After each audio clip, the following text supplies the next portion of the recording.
የእንግሊዝ ፕሪሚየር ሊግ 10ኛ ሳምንት ከነገ ጀምሮ በሚደረጉ ጨዋታዎች ነገ 12 ሰዓት ጀምሮ ተጠባቂ ጨዋታዎች ይደረጋሉ። በርንሌ ከአርሰናል የሚጠበቅ ጨዋታ ነው። ምክንያቱም አርሰናል ያለፉትን ተከታታይ ጨዋታዎች አሸንፎ በፕሪሚየር ሊጉ የደረጃ ሰንጠረዥ ሁለተኛ ደረጃ ላይ ከሚገኘው ከቦርንማውዝ ጋር ያለውን የነጥብ ልዩነት ወደ 4 አስፍቷል። ተፎካካሪ ይሆናሉ ተብለው ከሚጠበቁ ክለቦች ከማንቸስተር ሲቲ እና ከሊቨርፑል ጋር ደግሞ የ6 እና የ7 ነጥብ ልዩነት ፈጥሯል። ከማንቸስተር ዩናይትድም በተመሳሳይ 6 ነጥብ ልዩነት አለው። ማንቸስተር ዩናይትድ ይህ የውድድር ዓመት የጀመረበት መንገድ በአርሰናል ተሸንፎ ቢሆንም ግን ያለፉትን ተከታታይ 3 ጨዋታዎች በማሸነፍ አሁን ተስፋ እንዲያደርጉ ደጋፊዎች ማድረግ የቻለ ቡድን ሆኗል። ግን በዋናነት የአርሰናል ተፎካካሪነት ከሲቲና ከሊቨርፑል ጋር ይሆናል ተብሎ ስለሚጠበቅ ከነዚህ ሁለት ቡድኖች የ6 እና የ7 ነጥብ ልዩነት ፈጥሯል። በዚህ ሳምንት አርሰናል እንደሚያሸንፍ ይበልጥ ግምት ያገኘበትን ጨዋታ ነው የሚያደርገው። ሊቨርፑል ደግሞ ከአስቶን ቪላ ነው በሜዳው የሚጫወተው ከጠንካራ ቡድን።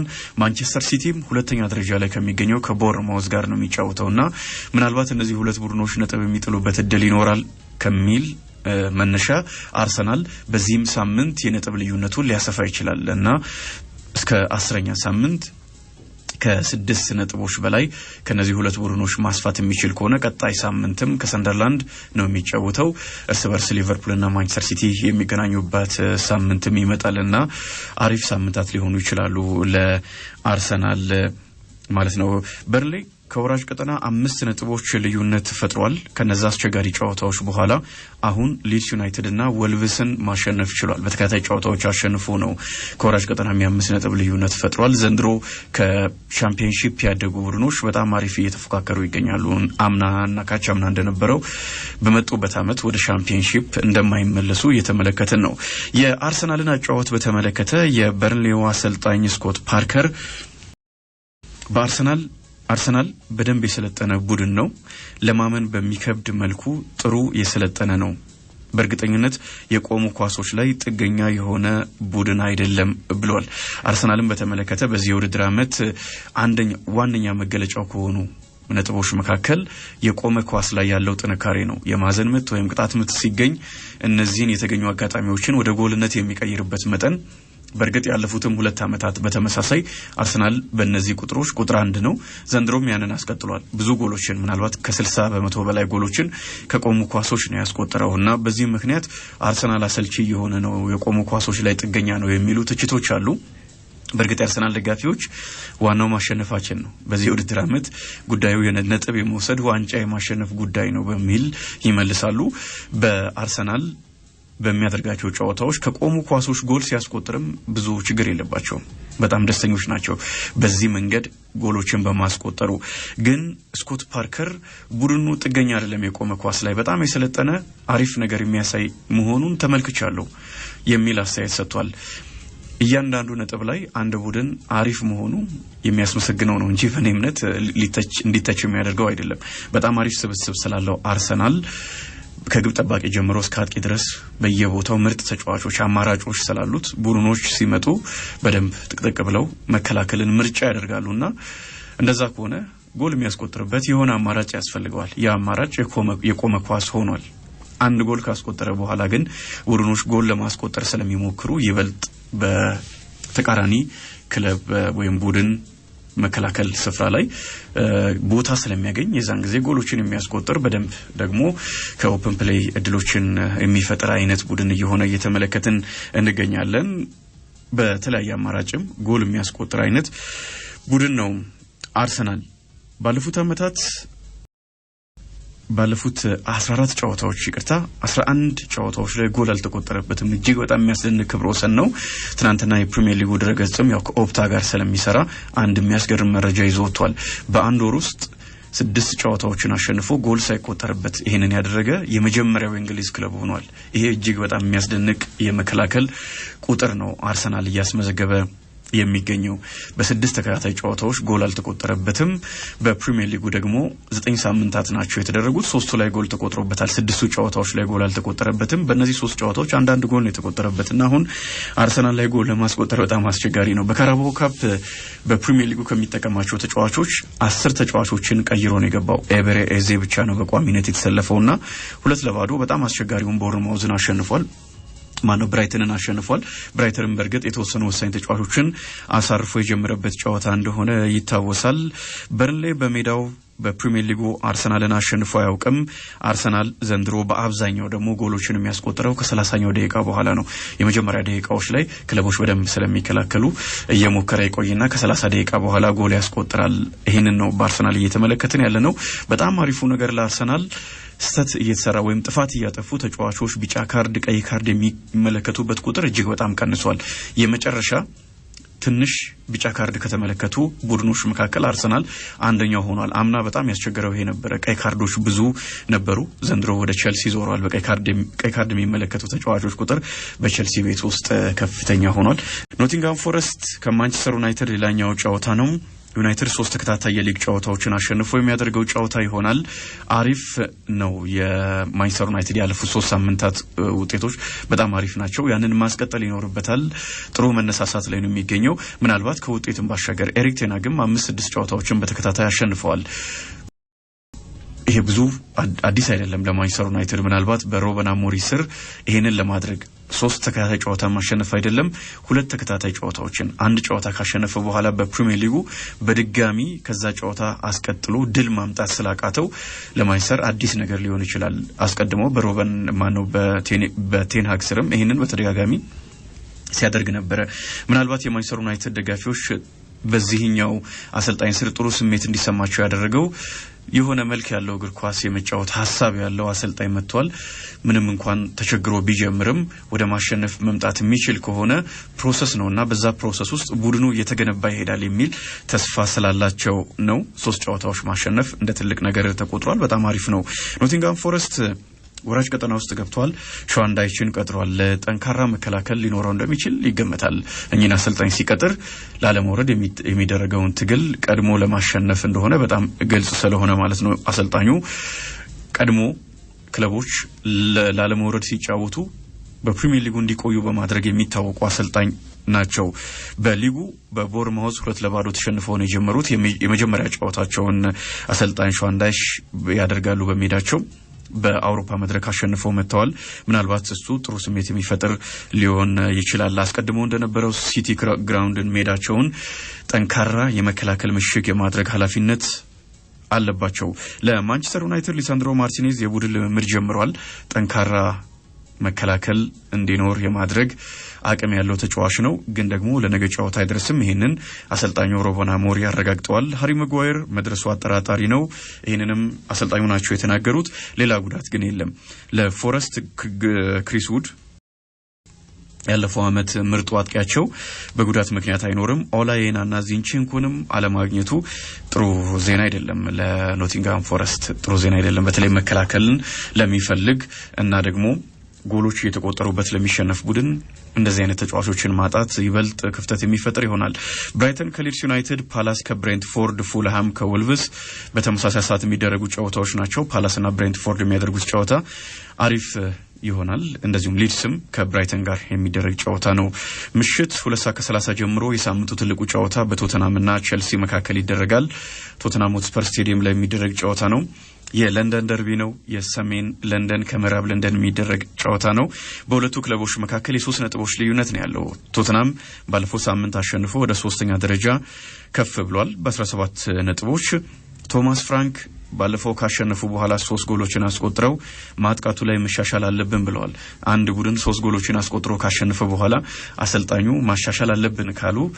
ያው ችግሮች ቢኖሩም አንዳንድ ጎሎች ላይ ያላቸው መታመን የወረደ እንደሆነ ወይም ደግሞ ያገኙዋቸውን እድሎች ያክል ወደ ጎልነት ጎሎችን እንዳለወጡ እድሎችንም እንዳልፈጠሩ የሚጠቁም ነውና ከዚህ በላይ መሆን አለብን የሚል መልእክት ለተጫዋቾቻቸው አስተላልፈዋል አንዳንድ ጨዋታዎች ላይ ሲቸገሩ ተመልክተናል በርግጥ ደግሞ ጎሎችን ያስቆጥሩ የሚያሸንፉባቸው ጨዋታዎች አሉ ለቶማስ ፍራንክ ግን አጠቃላይ ውድድር አመቱ በጣም አሪፍ እንደሆነ ይሰማኛል ቼልሲ በ9ኛ ሳምንት በስታንፎርድ ብሪጅ በሰንደርላንድ መሸነፉ ይታወሳል ኦፕታ 40% የማሸነፍ ግምት ለቼልሲ ሰጥቷል 34% ደግሞ ለቶተናም ነው የሰጠው ቀሪው ናቸው ወጣሉ ብሎ ገምቷል 5 ሰዓት ጀምሮ ሊቨርፑል አስቶን ቪላን ያስተናግዳል ሊቨርፑል በተከታታይ 4 የፕሪሚየር ሊግ ጨዋታዎች ተሸንፏል ይሄ በሊቨርፑል የቅርብ ጊዜ ታሪክ የማይጠበቅ ያለመድነው ነገር ነው ቪላ ደግሞ በተቃራኒው 4 ተከታታይ ጨዋታዎችን አሸንፏል።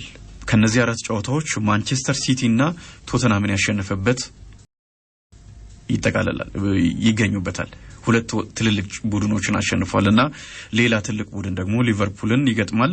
ሊቨርፑል በዚህ ጨዋታ የሚሸነፍ ከሆነ አንደኛ በሜዳው ነው የሚሸነፈው፣ ሁለተኛ ደግሞ ባለፉት ከ1953 ጀምሮ በተከታታይ 5 ጨዋታዎች በሀገር ውስጥ ውድድሮች በፕሪሚየር ሊግ አልተሸነፈም፣ በሊግ ውድድር አልተሸነፈም። ሊቨርፑል ለመጀመሪያ ጊዜ ነው የሚሆነው። በጣም መጥፎ ክብረ ወሰን ይሆናል። አርነ ስሎት አምና ሻምፒዮን ሆነዋል፣ ብዙ ተሞግሰዋል። የኤርገን ክሎፕን ስብስብ ብዙ ሳያሻሽሉ ተጫዋች ሳያስፈርሙ ዋንጫ አሸነፉ በሚል ግዙፍ ሙገሳ ወስደዋል። ክረምት ላይ ደግሞ ከፍተኛውን ገንዘብ ያወጣ ክለብ ነው ሊቨርፑል። ግን አጀማመሩ የ4-5 ሳምንታት አሪፍ ቢሆኑም በተከታታይ ጨዋታዎችን ተሸንፏልና አሁን ጫና ውስጥ እየገቡ ነው። ሊቨርፑል ቀውስ ውስጥ ሊገባ 1 ወይም 2 ጨዋታን የቀረው እየተባለ ነው። ቀውስ ውስጥ ነው የሚገባው። ከዛ በኋላ ለመቆጣጠር አሰልጣኙም ሊቸገሩ ይችላሉ። ባለፈው ደግሞ በካራባኦ ካፕም ተሸነፉና ነገሮች ይበልጥ ተወሳስበዋል። ካለፉት 7 ጨዋታዎች 6ቱን የተሸነፈ ቡድን ይዘው ነው በሜዳቸው ጨዋታ የሚያደርጉት። እሁድ ዕለት ዌስት ሃም ከኒውካስል ዩናይትድ፣ ማንቸስተር ሲቲ ከቦርንማውዝ ጋር ይጫወታሉ። ማንቸስተር ሲቲ በዚህ ውድድር ዓመት ተጎድተው የነበሩ ተጫዋቾች ተመልሰውለታልና በጥንካሬ የሚያደርገው ጨዋታ ይሆናል። ወደ አጫጭር መረጃዎቻችን እንለፍ። አርዳ ጉለር የሪያል ማድሪድ የጥቅምት ወር ምርጥ ተጫዋች ተብሎ ተመርጧል። ቤሊንግሃም፣ ኤደር ሚሊታው፣ ሹዋሜኒና ኮርቶዋን በምርጫው በልጦ ነው ይህ ወጣት ቱርካዊ ተጫዋች የተመረጠው። የ20 ዓመቱ ቱርካዊ በሻቪ አሎንሶ እምነት አግኝቶ እየተጫወተ ይገኛል። እና ቪኒ ጁኒየር ተቀይሮ እየወጣ ነው። ብዙ ጨዋታዎችን ካለፉት 13-14 ጨዋታዎች 3ቱን ተቀያሪ ሁሉ ሆኖ ጀምሯል። ያለፉት ዓመታት የክለቡ ኮከብ ስለነበረ እሱን ተጠባባቂ ወንበር ላይ ማድረግ ቀይሮ ማስወጣት እንኳን የማይታሰብ ይመስል ነበርና አሁን ያንን እያሳየ ይገኛል አሰልጣኙ። ሮድሪጎም እንደዚሁ ተቀያሪ ወንበር ላይ ነው በብዛት ጨዋታዎችን እያሳለፈ የሚገኘው። ነገር ግን ለአርዳ ጉለር መጀመሪያም እድል ሲሰጠው በጣም ያስገርም ነው። ኮከቦች ያሉበት ቤት ስለሆነ ግን በተከታታይ ያንን በማድረግ አሳይቷል እምነቱን። ማድሪድ ውጤታማ ስለሆነም ምንም አይነት ጫና አሰልጣኙ ላይ አይኖርም። ባለፈው ሳምንትም በኤል ክላሲኮ ባርሴሎናን አሸንፏልና ጫና ውስጥ አይገባም። በእርግጠኝነት አሎንሶ መሸነፍ እስኪጀምር ድረስ ግን ደግሞ አርዳ ጉለርም በደንብ እምነቱን እየከፈለ የሚገኝ ተጫዋች ሆኗል። አጠቃላይ እይታው የታክቲክ ብስለቱና ያጫወት ውበቱ ደግሞ የማድሪድ ደጋፊዎች ይሄንን ይፈልጋሉ። ውጤት ማምጣት ብቻ ሳይሆን ውበት ያለው እግር ኳስ ይፈልጋሉ። በታሪክም ትልልቅ የሚባሉ ተጫዋቾች ያለፉበት ቡድን ስለሆነ ከውበት ጋር ነው ማሸነፍን ዋንጫንም የሚፈልጉትና እንደዚህ አይነት ተጫዋች ሲመጣላቸው ይወዳሉ፣ ደስ ይላቸዋል። የማድሪድን የወሩን ምርጥነት ያለፉት ወራት ላይ ኪሊያን ኤምባፔ ነበር ሲያሸንፍ የነበረው። በእርግጥ በእኔ እምነት ኪሊያን ኤምባፔ እዚህኛውን ወር ማሸነፍ ነበረበት፣ ግን ደግሞ የክለቡ ምርጫ ነው፣ የደጋፊዎች ምርጫ ነውና አርዳ ጉለር አሸንፏል። ማድሪድ በ27 ነጥቦች እየመራ ይገኛል። ባርሴሎና በ22 ነጥቦች ሊጉን ይከተላል። በዚህ አመት ለማሸነፍ ጥሩ አጀማመር ነው ያደረገው፣ ግን ደግሞ አምናም በተመሳሳይ መልኩ በነጥብ ልዩነት ሪያል ማድሪድ ባርሴሎናን የበለጠበት ጊዜ እንደነበረ ማስታወስ ይኖርብናል። ለሊቨርፑል በጣም መጥፎ ዜና ተሰምቷል። ፍሪምፖንግ ለ6 ሳምንታት ያክል ከሜዳ እንደሚርቅ ዴሊ ሜል መረጃ ይዞ ወጥቷል። ሊቨርፑል አይንትራክት ፍራንክፈርትን በቻምፒየንስ ሊግ 5-1 በሆነ ውጤት ባሸነፈበት ጨዋታ ነው ይህ ተጫዋች የተጎዳው። ከዛ በኋላ ጨዋታዎችን ማድረግ አልቻለም። እንደተጎዳ ክለቡ አሳውቆ ነበረ የጉዳቱን መጠን ምን ያህል ከሜዳ እንደሚያርቀው። ግን ዴሊ ሜል ነው ትናንትና ለ6 ሳምንታት ብሎ ያወጣው። ይቅርታ ካለፉት 7 ጨዋታዎች 6ቱን ለተሸነፈው ሊቨርፑል የተከላካይ ስፍራ ላይ በድጋሚ ተጫዋች መጎዳቱ በእርግጠኝነት መጥፎ ዜና ነው። ለምሳሌ አርሰናል ቤት ውስጥ አሁን ተጫዋች ቢጎዳ የሚቀይራቸው ብዙ ተጫዋቾች ይኖሩታል። ግን እንደ ሊቨርፑል ላለ ተጫዋች ማነው ክለብ አስቸጋሪ ይመስለኛል። እሱ አሁን ያለው ኮኖር ብራድሊ ነው። እሱም ከጉዳት ነው የተመለሰው። አስተማማኝ አይደለም። ሶቦስ ላይም በቀኝ መስመር ተከላካይነት ሲያጫውቱ ተመልክተናል። ግን በተፈጥሮ በዛ ቦታ ላይ የሚጫወት ተጫዋች አይደለም። ካልቪን ራምሴ በጣም አሪፍ ሆኖ ተመልክተናል። ጆ ጎሜዝም ይኖራል። ግን በዛ ቦታ ላይ በቋሚነት በመደበኛነት እንደሚጫወቱ ተጫዋቾች እንደማይሆኑ ግልጽ ነው። አሊሰን ቤከር አይመለስም በዚህ ሳምንት። ኢሳቅም መሰለፉ አጠራጣሪ ነውና ለሊቨርፑል ከሽንፈትም ባሻገር የተጫዋቾችም ጉዳት ትልቅ ፈተና ሆኗል። ሩበን አሞሪም በአፍሪካ ዋንጫው ወቅት ትንሽ ልንቸገር እንችላለን የሚል አስተያየት ሰጥተዋል። ምክንያታቸው ደግሞ ብሪያን ምቤሞና አማድ ዲያሎ ለውድድር ወደ ብሔራዊ ቡድኖቻቸው ስለሚያመሩ ነው። በታሳስና ጥር ላይ የአፍሪካ ዋንጫ የሚደረግባቸው ወሮች ናቸውና ለአንድ ወር ያክል ይቆያል። ምናልባት የነዚህ ተጫዋቾች ብሔራዊ ቡድኖች እስከ ፍጻሜ ድረስ የሚጓዙበት እድል የሚኖር ከሆነ እስከ 6 ጨዋታዎች ድረስ በፕሪሚየር ሊጉ ብቻ ሊያመልጣቸው ይችላል። ብራያን ምቤሞ ደግሞ የሳምንቱ ኮከብ ተብሎ ተመርጧል። እንደዚሁም በእንግሊዝ ፕሪሚየር ሊግ የወሩ ምርጥ እጩዎች ውስጥም የተካተተ ተጫዋች ነው። ባለፈው ሳምንት ማንቸስተር ዩናይትድ ብራይተንን ሲያሸንፍ 4-2 ሁለት ጎሎችን አስቆጥሯል። የመጀመሪያውን ጎልና የመጨረሻውን ጎል ክለቡን ከጫና ያዳነ ጎል ነው አራተኛው ጎል ያስቆጠረው። የዚህ ተጫዋች መኖር በእርግጠኝነት ለማንቸስተር ዩናይትድ ያስፈልጋል። ግን ደግሞ በአፍሪካ ዋንጫው ምክንያት ያጡታል ይህንን ተጫዋች። የብዙ የማንቸስተር ዩናይትድ ደጋፊዎችም አሁን ሐሳብ ይሄ ይመስለኛል። የቡድኑን ዋነኛ ተጫዋች ማጣት ክለቡ እየሄደበት ያለውን መንገድ ወደ ኋላ እንዳይመልሰው የሚያሰጋ ይሆናልና የተወሰኑ ተጫዋቾችን እንደሚያስፈርም ይጠበቃል ጥር ላይ። በእርግጥ ጥር ከመድረሱ አስቀድሞም ነው እነዚህ ተጫዋቾች ከክለቡ ጋር የሚለየው የዝውውር መስኮት ከመከፈቱ በፊት ነው የሚለያዩትና በእርግጠኝነት ተጽዕኖቸው ከፍተኛ ይሆናል። አንድ መስመር ላይ የሚጫወቱ ተጫዋቾች ስለሆኑም እዛ ቦታ ላይ የተላመዱ ውጤታማ የሆኑ ሁለት ተጫዋቾች ናቸው ከክለቡ የሚወጡት። አማድ ያሉ በተመሳሳይ ካምና ጀምሮ በክለቡ ውስጥ ተጽዕኖ ከፍ እያለ የመጣ ተጫዋች ሆኗልና የነዚህ ሁለት ተጫዋቾች አለመኖር ክለቡን ይጎዳዋል። ማዝራዊም በተመሳሳይ የማይኖር ተጫዋች ነው። እሱም አይኖርም ለማንቸስተር ዩናይትድ። የካፍ ቻምፒየንስ ሊግ የሁለተኛ ዙር የቅድመ ማጣሪያ ሁለተኛ ጨዋታ በፒራሚድስ እና ኢትዮጵያ መድን መካከል ተደርጎ በግብፁ ፒራሚድስ 2-0 አሸናፊነት ተጠናቋል። የመጀመሪያው ጨዋታ አንዳቻ ነበር ያለቀው። በድምር ውጤት 3-1 ፒራሚድስ ወደ ቀጣዩ ዙር አልፏል። ኢትዮጵያ መድን ተሰናብቷል። ሙስጠፋ ዚኮና ኤቨርቶን ዳሲልቫ ናቸው ጎሎችን ያስቆጠሩት ለፒራሚድስ። የኢትዮጵያ ቡድኖች የኢትዮጵያ ፕሪሚየር ሊግን የሚያሸንፉ በአፍሪካ ቻምፒየንስ ሊግ ወይም በአፍሪካ ትልቁ የክለቦች ውድድር ላይ ለመሳተፍ እድል የሚያገኙ እንደዚሁም በሁለተኛው ውድድር ላይ የሚሳተፉ ቡድኖች አምናም ካቻምናም በዚህኛው የውድድር ዓመት ተፎካካሪ ሲሆኑ ወደ ምድብ ሲገቡ አልተመለከትንምና በደንብ በግልጽ የክለቦቻችንን ደረጃ የእግር ኳሳችንን ደረጃ የሚያሳይ ነው። የኢትዮጵያ ብሔራዊ ቡድን ባለፉት ዓመታት ያለበትን ደረጃ እናውቃለን። ጨዋታዎችን እንኳን ለማሸነፍ እየተቸገረ መጥቷል። አንድ ጨዋታ ለማሸነፍ እንኳን እየተቸገረ ሲመጣ ተመልክተናል። ክለቦቻችንም ከፍተኛ ወጪ ያወጡ ነው፣ ግን ደግሞ በአፍሪካ ደረጃ የምድብ ተፋላሚ ለመሆን እንኳን ተቸግረው ተመልክተናል። ኢትዮጵያ ንግድ ባንክም አምናም ተመሳሳይ ነበረ። ኢትዮጵያ መድን ጥሩ ነበር አምና በሊጉ፣ ግን ደግሞ በርካታ ተጫዋቾች ከክለቡ ወጥተው ነው በኢትዮጵያ ፕሪሚየር ሊግም እየተጫወተ የሚገኘው። በአፍሪካ መድረክም አልቻለም። ትናንትና በድምር ውጤት በአጠቃላይ 3-1 ተሸንፏል። በእርግጥ ፒራሚድስ በአፍሪካ ከሚገኙ ትልልቅ ክለቦች መካከል አንደኛው ነው። ከዚህ ትልቅ ቡድን ጋር ነው የተጫወተው። ስራ እንደሚጠይቅ ማሳያ የሆነ ሌላ ውጤት ተመዝግቧል። የኢትዮጵያ ፕሪሚየር ሊግ 3ኛ ሳምንት ትናንትና በተደረጉ ጨዋታዎች ተጠናቋል። እዚህ አዲስ አበባ ላይ አዳማ ከተማና ሀዲያ ሆሳዕና 0-0 አጠናቀዋል። ብዙም ሳቢ የነበረ ጨዋታ አልነበረም። አዳማ ከተማ 3ኛ ተከታታይ ጨዋታውን ነው ባቻ ውጤት ያጠናቀቀው። ቀድሞ ከመድንና ከነገሌ አርሲ ጋር ባቻ ውጤት ማጠናቀቁ ይታወሳል። ከ3 ጨዋታዎች 3 ነጥቦችን ይዟል ማለት ነው። ብዙ ጨዋታዎችን ባቻ ከማጠናቀቅ ይልቅ የተወሰኑ ጨዋታዎችን ያሸነፉ መሸነፉ የተሻለ ይሆናል። በእርግጥ መሸነፍ ጥሩ ነው እያልኩ አይደለም። ከመሸነፍ አቻ ውጤት ይሻላል። ግን በተከታታይ ጨዋታዎችን አቻ ከመውጣት ምናልባት ከ3ቱ ጨዋታዎች አንዱን ተሸንፎ ሁለቱን ጨዋታዎች ቢያሸንፍ የተሻለ ነጥብ ይይዛል። 6 ነጥብ ነው የሚሆነው።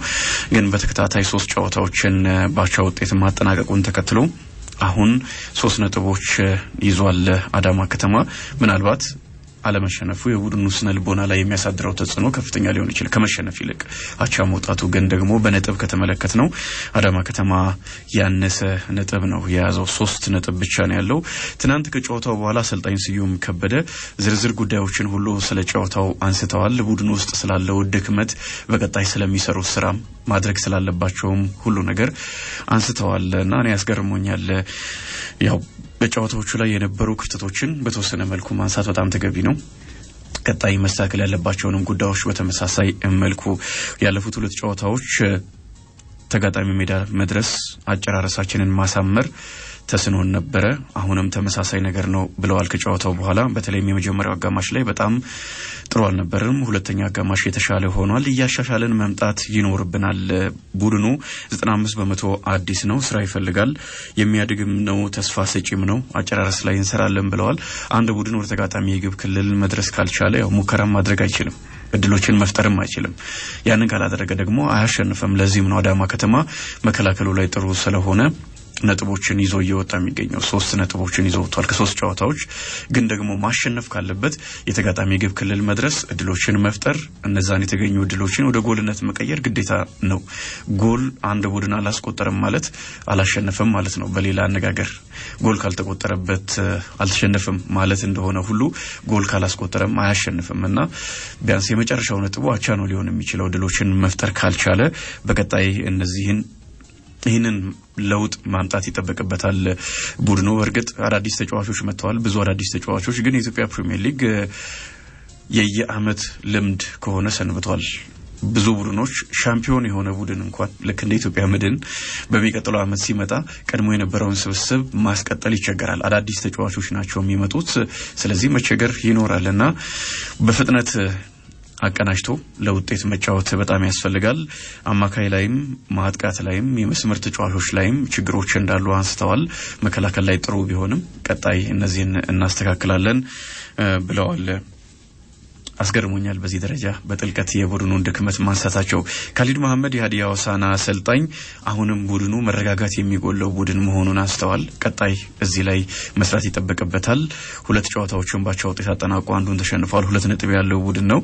ደጋፊውንም አድንቋል በጣም አሪፍ ብዙ ደግፎናል በሚል በኳስ ቁጥጥር ብልጫ እና ኢላማቸውን በጠበቁ ሙከራዎች አዳማ ከተማ ትናንትና የተሻለ ነበር ድሬዳዋ ከተማ መቀለ ሰባ እንደርታን 2-1 በሆነ ውጤት አሸንፏል መሐመድ ኑር ናስርና አቤል አሰበ ጎሎቹ ሲያስቆጥሩ አሰጋይም ጴጥሮስ የመቀለ ሰባ እንደርታን ጎል አስቆጥሯል መቀለ ሰባ እንደርታም ይሄ የውድድር አመት ጅማሩ አልሆነለትም ቀጣይ ጠንካራ የቤት ስራ እንደሚጠብቀው ያሳየ ነው ሁለተኛው ሶስተኛው ሳምንት በአጠቃላይ 2 ጨዋታዎችን ተሸንፎ አንዱን ከመቻል ጋር ብቻ ነው ባቻው ውጤት ያጠናቀቀው ድሬዳዋ ከተማ ሁለተኛ ድል አስመዝግቧል ለድሬ በጣም አሪፍ የነበረ ጨዋታ ነው ሳምንቱ በአጠቃላይ ተጠናቋል 3 ጨዋታዎች ያለ ጎል ተጠናቀዋል አሪፍ ነው ጎሎች እየተቆጠሩ ነው 16 ጎሎች ተቆጥረዋል ከመጀመሪያውና ከሁለተኛው ሳምንት አንፃር ከተመለከትን በተወሰነ የጎሎቹ ቁጥር አንሰዋል ጎሎች ሲኖሩ ያው ሊጉ ማዝናኝ ስለሚሆን ማለት ነው 6 ጨዋታዎች በመሸናነፍ ተጠናቀዋል 3 ጨዋታዎች ብቻ ናቸው ባቻው ውጤት ተጠናቀቁት ኢትዮጵያ መድን